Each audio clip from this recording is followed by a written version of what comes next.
La Compagnie des Glaces, tome 2, chapitre 6. Depuis son enlèvement par les pirates du rail, elle n'avait jamais revu les lumières du jour, ni n'était sortie du monstre de métal toujours sous pression. Lors de la dernière attaque contre le train de carburant, elle avait participé, du moins visuellement, depuis le dôme passerelle de l'énorme locomotive. « Je ne sais pas si je te libérerai, lui disait Kurt, avec un sourire énigmatique. Après que tous ces hommes eussent découvert les charmes de Floa, il avait dédaigné s'intéresser à elle. Depuis, il montrait une sorte de sentiment bizarre à son encontre. Il avait l'air de la tolérer à ses côtés, mais en fait, il ne pouvait plus se passer d'elle. Floa ne révélait jamais le fond de sa pensée. Elle avait dû subir, plus qu'à son gré, les étreintes de 20 hommes de l'équipage, du dernier des soutiers jusqu'à Rando, le second qui faisait preuve de sadisme en la frappant au sang avec une badine en acier. Et puis Kurt avait jeté son dévolu sur elle. Cela réservé sans que personne songeât à lui disputer. Ce chef pirate était absolument incontesté. Il n'y avait aucun challenger fourbissant ses armes pour lui succéder. Elle avait le droit de se déplacer à l'intérieur de l'énorme machine, mais ne devait pas en sortir. Depuis le dôme, elle pouvait découvrir l'immense caverne de glace où les pirates s'abritaient entre deux coups de main. Celle-ci regorgeait de wagons remplis de butin, depuis les aliments les plus divers jusqu'aux citernes de carburant en passant par les étoffes, les bijoux et tout ce qu'elle ignorait. Il y avait aussi des wagons servant d'habitation à des gens qu'elle n'apercevait que de très loin. Il semblait y avoir des femmes, des enfants, une cinquantaine de personnes, une petite tribu. Une centrale fournissait la chaleur dans les habitations, mais pas dans la caverne où il fallait se déplacer avec une combinaison spéciale. Lorsqu'elle sortit de sa prison de cale, où les autres prisonniers attendaient dans l'angoisse que leur sort soit réglé, elle était sale, en haillons. Les hommes qui la violaient avaient achevé de déchirer ses robes légères, qu'elle portait lors de l'attaque de la Flèche d'Argent. Nue, mais très droite, elle était remontée du fin fond de la machine pour être conduite dans l'appartement de Kurt. Un véritable appartement, pas une simple cabine. Il y avait découvert une salle de bain avec une baignoire en émail, une robinetterie d'or. Une isolation parfaite. C'était le seul endroit où le halètement constant de la machine n'était pas perceptible, même pas un frémissement sous les pieds. Dans une penderie, elle avait découvert des robes les plus extraordinaires. Des robes à la mode du jour, mais aussi des robes très anciennes datant certainement d'avant l'ère glaciaire, et elle s'était demandé d'où le chef pirate les tenait. Il n'avait jamais voulu lui dire la vérité. Ce jour-là, elle avait négligé ses habits merveilleux pour pénétrer, une fois sortie de la baignoire, nue dans le salon de Kurt, qu'il avait regardé avec une demi-surprise. « Rien ne vous a plu ? La seule raison de ma présence, dit-elle, c'est l'intérêt que vous portez à mon corps. Eh bien, le voilà, faites-en ce que vous voulez. Vous préférez retourner au fond de cale ? Demanda-t-il. Parce qu'en plus, vous voulez que je m'habille ? Exactement. Elle choisit une sorte de pyjama d'intérieur et revint le trouver. Il haussa les épaules. Elle s'assit sur le divan, puis s'y allongea voluptueusement, ferma les yeux et s'endormit. Elle se réveilla 8 heures plus tard, et seule. Elle voulut rejoindre l'extérieur, mais la seule issue qu'elle trouva était gardée, et l'homme de faction lui indiqua la petite cafétéria où elle pourrait prendre son déjeuner. Elle ne souleva aucune curiosité parmi les 7 ou 8 hommes en train de manger. Plus tard, elle visita la loco, découvrit la salle des machines. 4 soutiers s'y trouvaient ainsi que des mécaniciens, et ils ne cessaient d'alimenter le foyer, énorme, une gueule fantastique. Un tapis roulant amenait le charbon solide, mais le foyer pouvait aussi être alimenté par des brûleurs utilisant n'importe quel combustible liquide. Enfin, elle surgit dans le dôme, sorte de passerelle de commandement. Kurt s'y trouvait et préparait l'expédition contre le wagon-citerne. Elle lui expliqua qu'il recevrait en même temps que le dispatching central toutes les données que son ordinateur utilisait au mieux pour suivre un réseau secondaire moins fréquenté. « Mais d'où venez-vous ? Du Sud. Que venez-vous faire dans cette concession ? C'est paraît-il l'une des plus riches du globe. Lorsque nous aurons ramassé un gros butin, nous repartirons. Mais nous avons tout notre temps d'y songer. Vous travaillez pour nos ennemis ?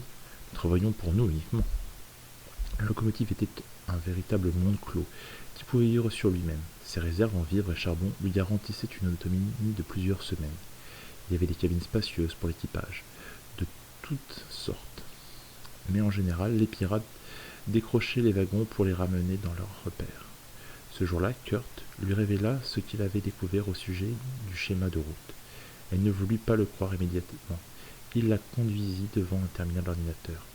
Elle put voir que le programme de la Flèche d'Argent aurait dû l'entraîner vers le champ de bataille. Lucas Beryl a été lui aussi averti de ce complot. Il le révélera à votre père et aux membres des familles.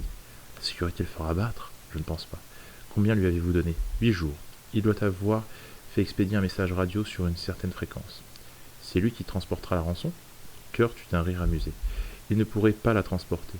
Il lui faudrait une draisine, un lococar plutôt. C'est ainsi que vous appelez les véhicules indépendants, avec la boîte noire, n'est-ce pas? Il circula durant plusieurs jours sur tout le réseau et nous interviendrons au bon moment. L'attaque de ce train de carburant fut assez impressionnante. Dans la nuit, la locomotive sortit de son abri, rejoignit le réseau de la compagnie, et tel un monstre d'épouvante, traversa plusieurs localités en partie abandonnées. Mais plus loin, elle profita de l'obscurité pour atteindre la gare de triage où se trouvait le convoi. Les gardes de la compagnie virent arriver cette forme étrange qui pulvérisa les portes du sas tout proche. Ils n'eurent pas le temps de rabattre leurs cagoules protectrices, le froid se ruant dans les lieux d'un seul coup. Mais ils furent très démoralisés par cette opération coup de poing et n'offrirent que peu de résistance.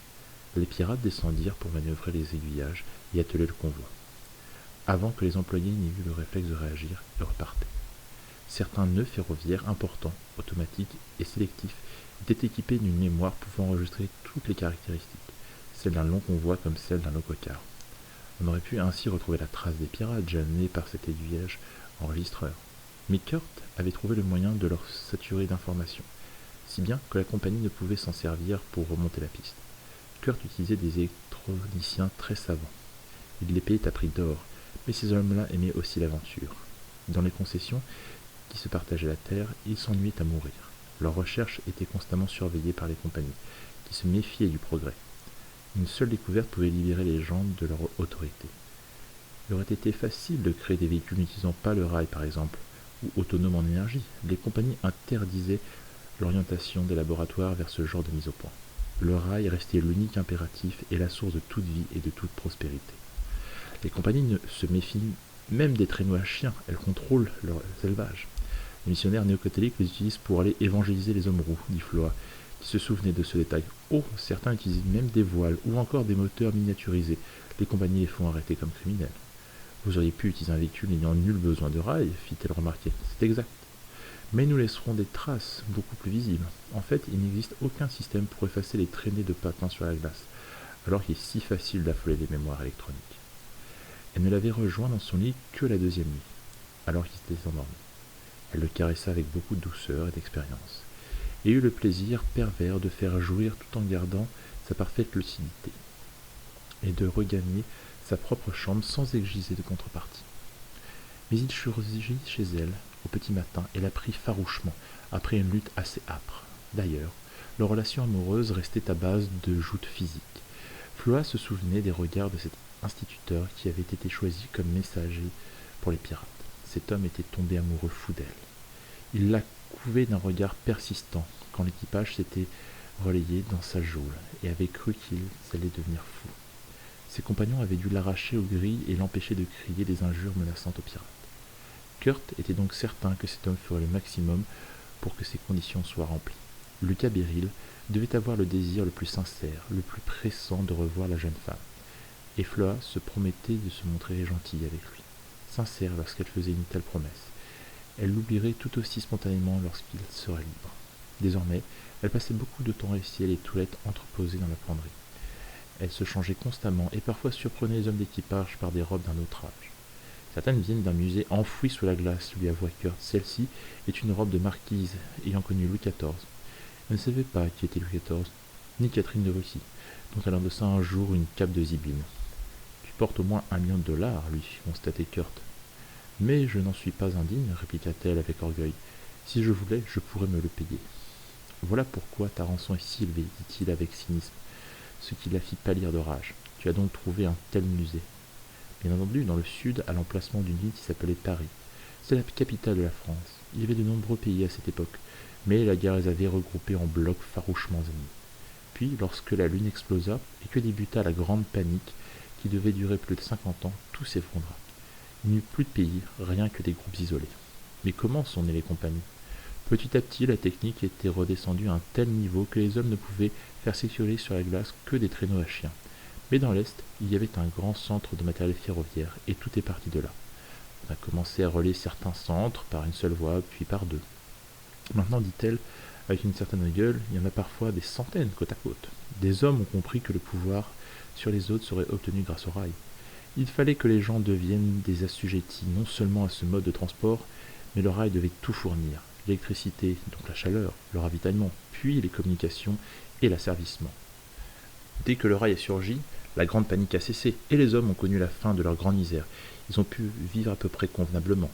Pas comme avant, lorsqu'il n'y avait que la glace, mais pas le moindre moral. Certains vivent même très très bien, dit-il. C'est à moi que tu penses, toi et tous les autres, ces gros actionnaires qui sont sous nos pieds dans leur geôle obscure. Tu n'as pas l'air de trop te soucier d'eux. Je les déteste, ils sont laids et idiots. Tu n'es pas indulgente. Ils vivaient comme des inconscients. Ils ne voyaient pas que cette sécurité dont ils ne cessaient de renforcer les pouvoirs, ces néo-catholiques qu'ils avaient le droit à leurs dons et à leur faveur, préparait la prise du pouvoir. Ils se laisseraient aller à la mollesse de leur vie luxueuse et au raffinement de leurs absurdes. Par exemple, certains ne mangeaient que du filet de langue de reine, parce qu'il y avait dans la langue de reine une partie plus tendre surnommée le filet, qui se vendait horriblement cher. La sécurité et les néos les boufferont, dit-elle. Tout comme toi et les néos finiront par instaurer une institution que l'on a connue il y a des siècles, l'Inquisition. Ils brûleront les livres, les femmes qu'ils accuseront de sorcellerie. La sécurité leur laissera le pouvoir spirituel et le droit de condamner les gens pour impiété. Mais que faudrait-il faire, murmura-t-elle. Kurt ricana.